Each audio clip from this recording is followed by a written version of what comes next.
The Holocene has ended. What we do now and in the next few years will profoundly affect the next few thousand years. The only conditions modern humans have ever known so far are changing, and changing fast. Nothing stays the same on this planet.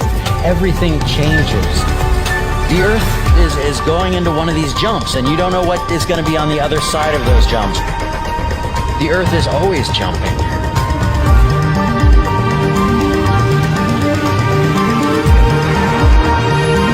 Things move on this planet. Things are not still. Everything is turning.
As it begins to run out of fuel, the sun won't simply fade away to nothing. Its core will collapse, and the extra heat this generates will cause its outer layers to expand.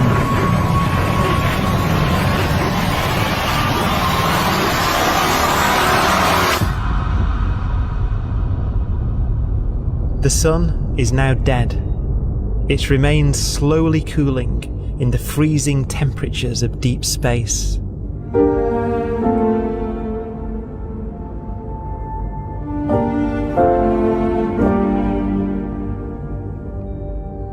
The fate of the sun is the same as for all stars. One day they must all eventually die, and the cosmos will be plunged into eternal night. All stars eventually will run out of fuel. The temperature of the universe drops. The stars, one by one, in the night sky, will turn off. And there'll be no more new stars created. And so that the universe will end not with a bang, but with a whimper. And not in fire, but in ice.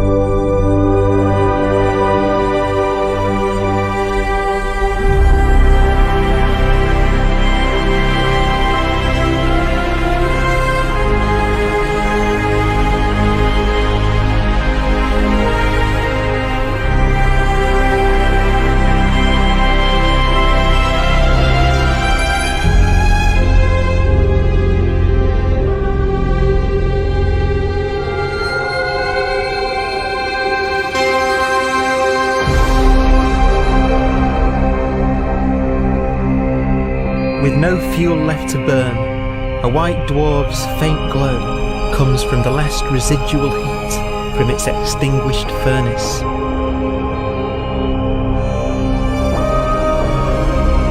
Looking at it from where the Earth is now, it would only generate the same amount of light as the full moon on a clear night.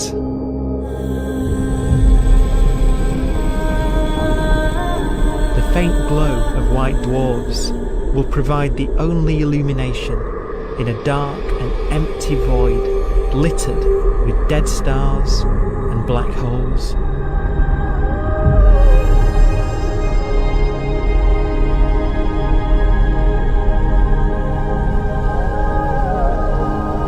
series is kind of a ghost universe. It's the corpses, the zombie stars, that will take us into the future.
A black dwarf will be the final fate of those last stars.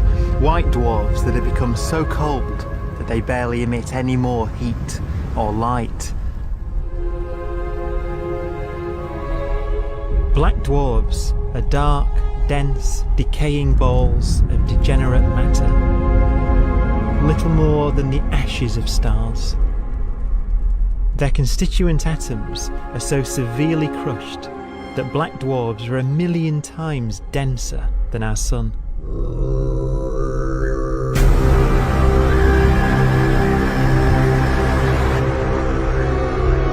Stars take so long to reach this point, we believe there are currently no black dwarfs in the universe.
We have a pace of life that's based on really the energy available to us now.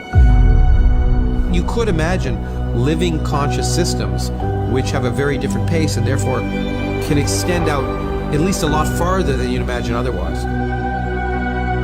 You could have a living system where if it had a thought every 10 trillion years, that would seem normal. Even if our life dies out, one could imagine at some time arbitrarily far in the future, a fluctuation occurs which allows intelligent life to exist again for a little while. So you might have islands in time of intelligence.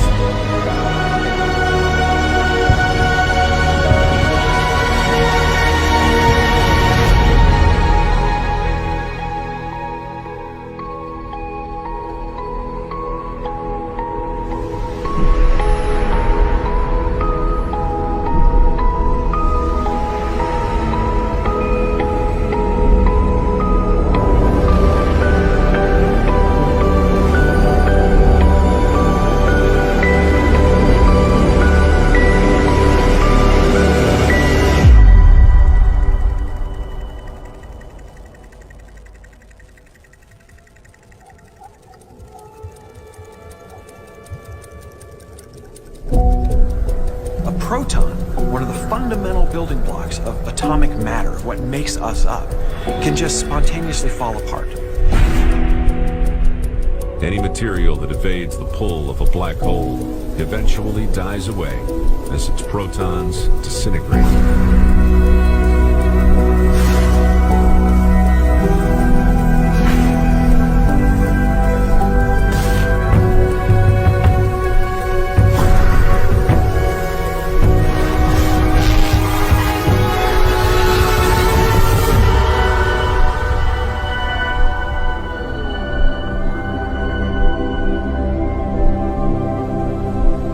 The matter inside black dwarfs, the last matter in the universe, will eventually evaporate away and be carried off into the void as radiation, leaving absolutely nothing behind.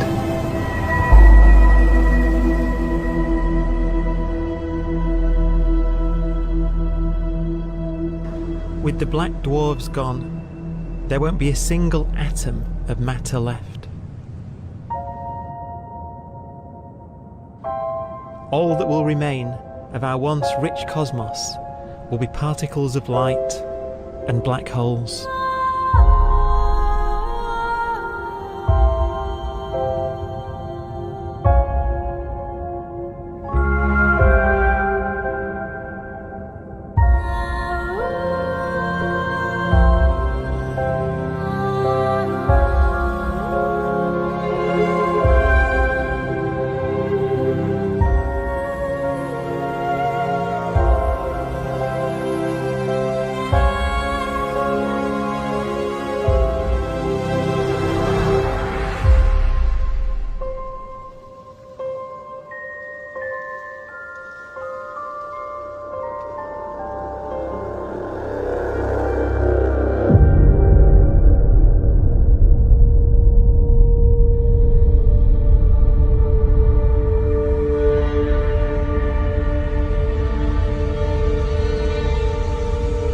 The arrow of time creates a bright window in the universe's adolescence, during which life is possible.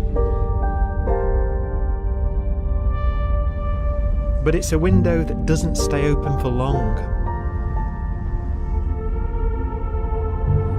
As a fraction of the lifespan of the universe, as measured from its beginning to the evaporation of the last black hole, life, as we know it, is only possible for 1,000th of a billion billion billionth billion billion billionth billion billion billionth of a percent.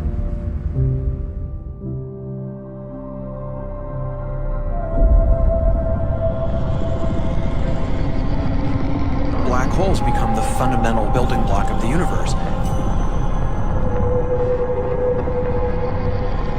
A galaxy will basically be a supermassive black hole in a center with smaller black holes orbiting it.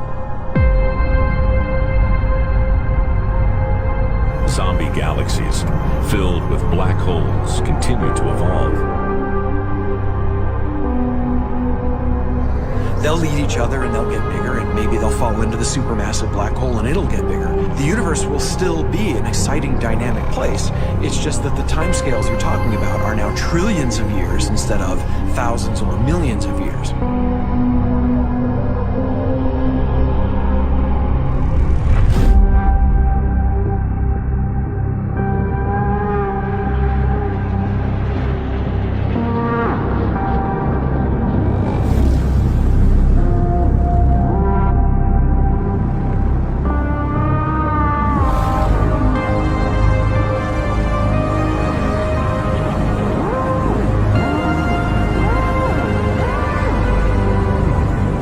Black holes can bang on space-time like mallets on a drum.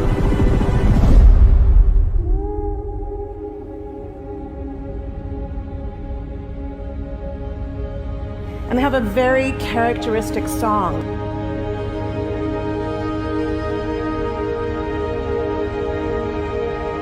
Imagine two black holes that have lived a long life together. At the end of their lives, they're going around each other, crossing thousands of kilometers in a fraction of a second. As they do so, they leave behind in their wake a ringing of space, an actual wave on space-time.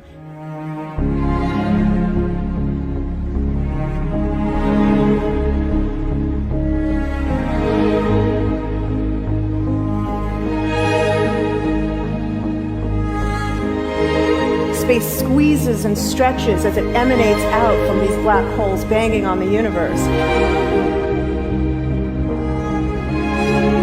Those are the gravitational waves. They're literally the sounds of space ringing. And they will travel out from these black holes at the speed of light as they ring down and coalesce to one spinning, quiet black hole.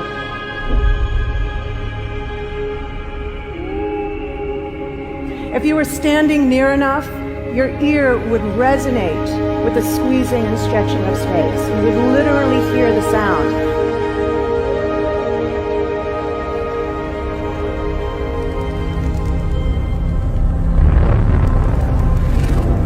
Imagine a lighter black hole falling into a very heavy black hole. The sound you're hearing is a light black hole banging on space each time it gets close.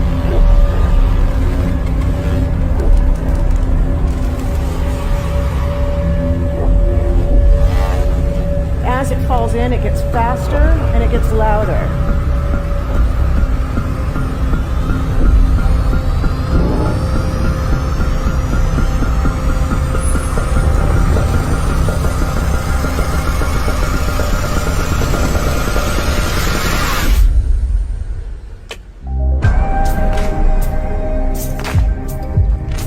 Scientists used to think black holes were immortal, but even these will one day die. Now we're talking about timescales of unimaginable length, quadrillions of years into the future. On that timescale, even the black holes begin to evaporate.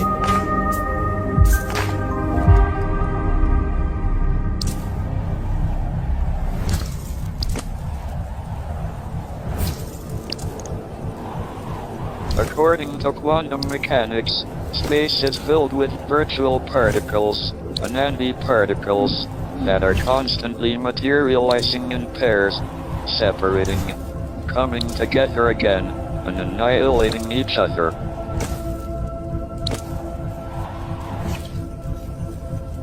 In the presence of a black hole, one member of a pair of virtual particles may fall into the hole, leaving the other member without a partner with which to annihilate.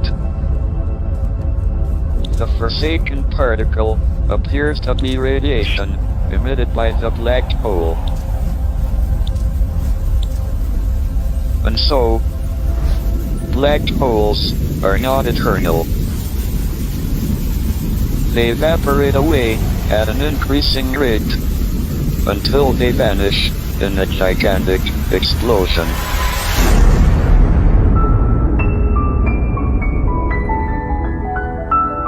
Quantum mechanics has allowed particles and radiation to escape from the ultimate prison, a black hole.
Philosophers and poets have asked the question, will the world end in fire or ice? We can now give an answer. The latest evidence shows that the universe is not slowing down, but it's speeding up out of control. And the universe, we think, will die in ice. Trillions upon trillions of years from now. Empty space itself has energy. In every little cubic centimeter of space, whether or not there's stuff whether or not there's particles, matter, radiation, or whatever, there is still energy, even in the space itself. And this energy, according to Einstein, exerts a push on the universe. What is the weird stuff that's accelerating the universe? We call it dark energy. And this stuff is the dominant stuff of the universe. Almost 3/4 of the matter-energy content of the universe is this dark energy. And we don't know what it is. Dark energy, unlike matter or radiation, does not dilute away as the universe expands. This has crucial implications for what the universe is going to do in the future. So what will be the future of the universe? Well, if the dark energy remains dominant and repulsive, the universe will expand forever.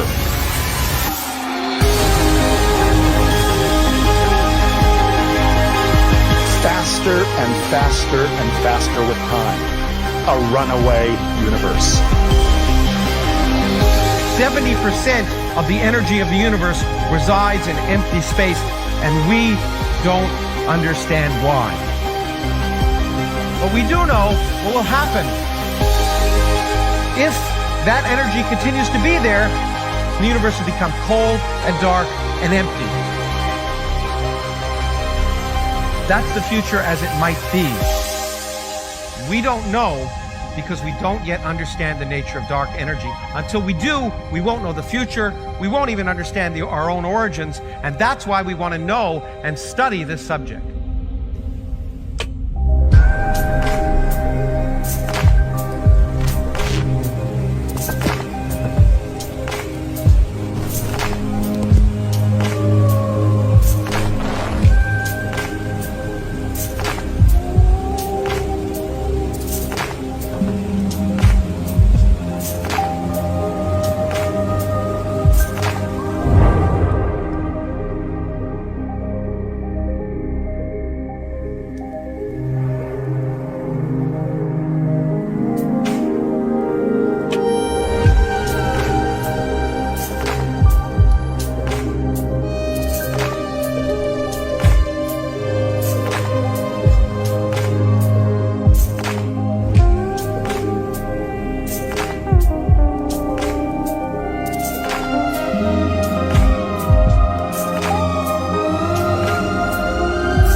Forecast does seem to be for an ever colder, ever emptier universe.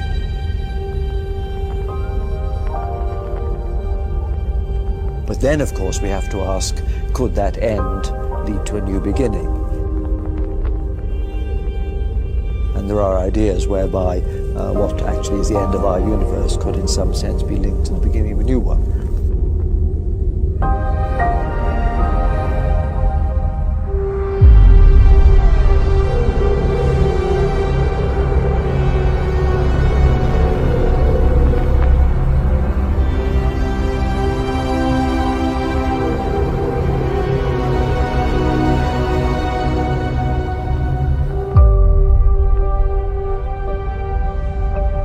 We've worked out the mathematics, the equations. They seem to say that if you have an atom smasher that can concentrate tremendous amounts of energy at a single point, you can perhaps open up a gateway, a baby universe.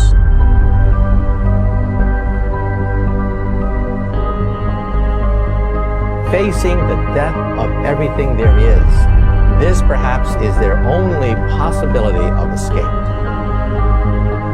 And this also raises a very intriguing possibility, sheer speculation of course, that perhaps any universe that has intelligent life in it will create baby universes, will create lifeboats, and proliferate child universes. So an evolution may take among universes in the multiverse. Survival of the fittest may take place. So those universes which do not have intelligent life are infertile. They have no children. But those universes that have mild temperatures, stars like us, would create civilizations that could open up child universes, and they would then proliferate.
After an unimaginable length of time, even the black holes will have evaporated, and the universe will be nothing but a sea of photons gradually tending towards the same temperature as the expansion of the universe cools them towards absolute zero.